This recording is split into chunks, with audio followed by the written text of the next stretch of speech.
Mari kita mulai dengan bagaimana kita memodifikasi gaya hidup. Yang utama paling dia ada 4, yaitu aktivitas fisik, kemudian bagaimana kita menurunkan atau menyesuaikan body mass index, kemudian jangan sekali-kali untuk merokok, dan kita harus merujuk pada providers dan program-program yang berhubungan, baik itu farmasi, kemudian terapi okupasional dan fisikal, smoking cessation, dan beberapa providers yang lain. Apa yang harus dilakukan untuk aktivitas fisik dan penurunan berat badan? Di sini dikatakan minimal kita harus melakukan terapi aktivitas fisik selama 180 menit per hari.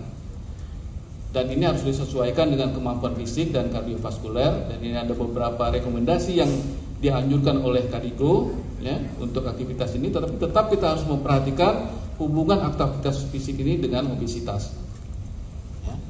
Sedangkan untuk protein intake, kita sama-sama sudah mengetahui bahwa pada penyakit ginjal kronik kita tidak boleh high protein intake, jadi dibatasi 0,8 gram per kilogram berat badan. Dan bila mungkin pada practice point yang kedua, pada kondisi tertentu itu bahkan kita melakukan very low protein diet 0,3 ditambah dengan 0,4 dengan suplementasi ketoasid. Tapi ini tidak boleh dilakukan pada pasien-pasien yang tidak stabil. Kalau kita konversikan dengan rakyat kita, penduduk Indonesia, lebih kurang seperti ini, antara 40 gram sampai 56 gram kita berikan protein pada pasien-pasien penyakit ginjal kronik kita. Kalau kita konversikan secara umum lagi, yang secara sederhana, kalau kita lihat di sini, ini ada telur, itu satu buah telur itu 6, sampai 8 gram protein.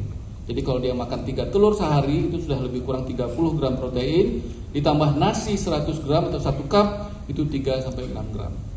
Jadi dalam kondisi seperti ini kita bisa secara sederhana memberikan informasi kepada pasien agar dia harus membatasi makan protein ini.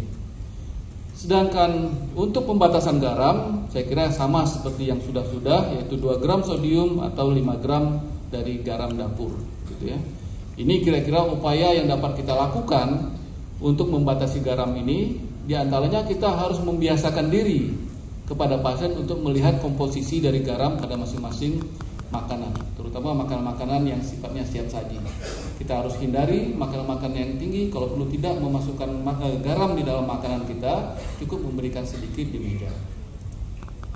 Ini adalah manfaat dari berbagai aktivitas tadi, ya, bagaimana manfaat merokok terhadap hipertensi dan kidney injury, diet terhadap overweight dan hipertensi, aktivitas fisik terhadap hipertensi, overweight dan diabetes, sehingga semuanya dapat mencegah progresi dari penyakit ginjal kronik. Dan ternyata lifestyle modification ini tidak sederhana dan tidak mudah. Banyak sekali yang tidak mampu untuk pasien-pasien kita untuk melakukan perubahan gaya hidup ini. Sehingga kalau kita lihat di sini, memang yang paling banyak dapat dicegah itu adalah